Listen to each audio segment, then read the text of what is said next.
Alright everyone, it's time for an Elisa Strauss story that was posted in CNN. Now at first, if you just read the title, and here's a danger, always read the article. If it looks sensationalistic, it might very well be, and it might have the flip meaning too. You have to read the article to get the gist of it, but it ties into social panic, so I'm going to cover it anyway.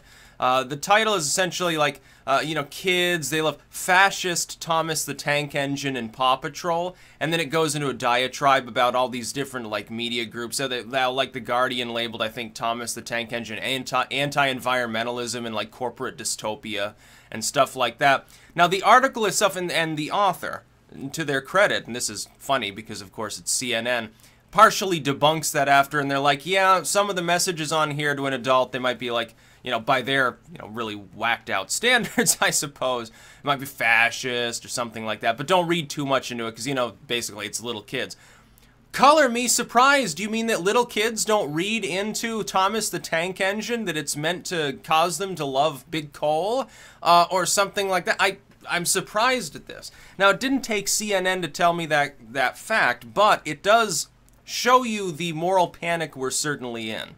Because there are actually people out there that will believe that. There will also be a lot of people that will look at this title. They won't read the article. Somebody posted, I think it was Cassandra Fairbanks posted on Twitter. I think that's who posted it. And apparently, I don't think read the whole thing because the author themselves is not saying, yeah, this is true, haha, Paw Patrol is actually fascist. But talking about how some people, they're taking it a little bit too far. We've got a former Slate writer working for CNN admitting that, yeah, it's gone a little bit beyond common sense at this point. We might need to tone it down and hold it back a bit. Here's how worrying that is. Do we need any evidence at this point? Like, if you didn't believe it before, does this not tip the scales in favor of believing, yeah, we're going through like another 80s style social movement that's, driven by, basically panic among the population? The Ma-Nazis, the Ma-Russians, Ma-Fascism, there's subliminal messages in your kids' oatmeal. Look, this is exactly what people were saying about, like, music in the 80s. Or in the 90s, I can remember, vaguely, because I was just a little kid at the time, when you had the Kurt Cobains and garbage and stuff like that, people were very, very worried at the time. There was some moralism going on. It was less than in the 80s, but it's definitely there, about just literally normal teen rebellion.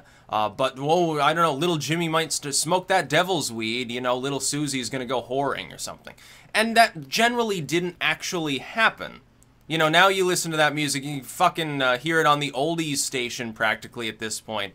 There's no moral panic associated with it. Whatever is new, whatever is current, tends to be considered more edgy than it really on an objective scale is. Like 80s hard rock. Yeah, there's some edgy messages there. Like, if you made a song today, if 666 Number of the Beast were made today by a band that wasn't already famous, a lot of people would do the Tip Fedora meme and say it's cringe, and it's just whacked out, and it's like, what is this that you're talking about? It's like so demented, and so, you have like Frankenstein dancing up on stage. That would be considered a little cringy too. At the time, though, a lot of people were like really pissed. They were really worried that their kids were going to worship the devil because of that stuff. Now they're doing the same thing, like with the warning sticker days, or you remember Eminem when it first came out and the radio stations were like, oh, we can't I don't think we can have this, it's a little too edgy for us. Or the Dixie Chicks, when they talked about their opposition to the Iraq War, you remember they were totally blackballed in all of the music industry, told to screw off, called unpatriotic and not allowed on the radio. There were a bunch of songs and bands that were not allowed on the radio in the wake of 9/11 too. For a couple of years there, yes, the radio stations were often muzzled. If they were part of Clear Channel, there were songs that they couldn't play. Oh, this song's too violent. Oh, that song, speaks well of some Middle Eastern nation. Like, you can't play Rock the Casbah because that might upset people. It might evoke images of the towers falling. And it's just like, it's so dumb. And it happens over and over again, and it will. There's nothing we can do to stop it because it's part of a greater cultural cycle. It's about a 25, 30-year thing, as I've identified, or sometimes a little bit less. I think the internet might speed the cycle up so that moral panics rise and collapse faster. That's just my hunch, though. That's my hunch based on, like, the progression of technology. I wrote a booklet on basically the same subject. I think that's what is about to happen. That's why I say maybe another year or two and this moral panic is completely collapsed. It could be longer than that if I'm wrong, unfortunately. I hope I'm right. I think that most of you do, too. But just look at the clickbaity title. And this is how you succeed if you're part of the legacy media. When you've got a bloated, inefficient corporation with millions in overhead, you got to do the clickbait thing. So you're going to write, oh, Paw Patrol and Thomas the Tank Engine. You know, popular shows, they're fascist. Now, I've seen Paw Patrol, a couple of episodes. Not because I'm interested in it, but my niece, who is a toddler, watches the show sometimes. And I think it's more geared towards, hey, animals are cute. I think that's the basic branding point of the show. Thomas the Tank Engine, I can remember when I was a kid watching the older episodes, like, I think, don't these CGI or some crazy shit now? Like a bunch of these shows do, they switched over from, like, traditional styles of animation, which, come on, there's something to be said for a puppet show, basically. You know, Mr. Rogers' Neighborhood style animation quality. It's pretty funny.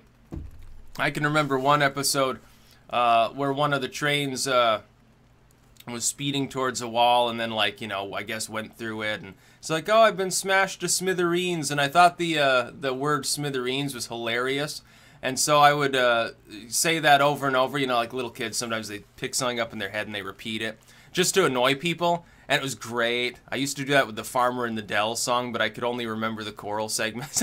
It's really funny. I'm sure that it got a little bit old after, you know, a week or so. But if you look at the article, you've got the clickbait title. The first, it's kind of a lie by structure. We need to invent a new logical fallacy specifically for text. Lie by structure, taking advantage of people's generally low attention span. The first few paragraphs are like they sort of accept the concept that these shows are evil, and that the media that you know attacks them constantly is at least kind of right or justified. And then it goes into, hey, but we at the same time we need to partially rebut this. Like, okay, there might be some misogyny in your kid's cartoon, but don't worry about it too much, basically. Don't take it too seriously. It's not the same as Zhank's misogyny, that is to say. I can't wait to talk about that as my funniest video ever. You know, because he looks like he's made of ham. But, no, having watched these shows, I assure you, to any parents out there, or like aunts or uncles or whatever, no, the kid is not going to become a Nazi because they watched Paw Patrol. Actually, I think the one episode I saw, the dude stole some sort of idol. Like there was some explorer-looking dude. They were in a jungle temple or something, and he puts it on. Like, I guess it turns him into a monkey, and he goes running off. I thought that was funny. That was all right. My niece thought it was hilarious. Favorite animal, monkeys, by far. Although dinosaurs are quickly rising now, too. But, yeah, it's, it's a little bit clickbaity.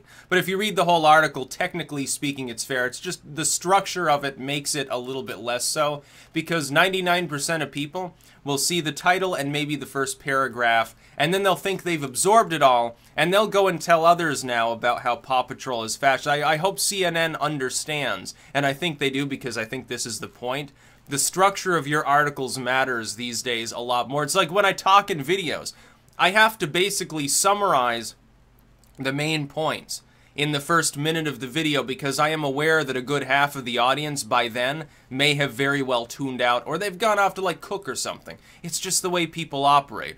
Video suffers a little bit less than text because, you know, you have to manually read, whereas with video you can sort of zonk out. It's more passive, but it can still be a problem. That's about all. Peace out.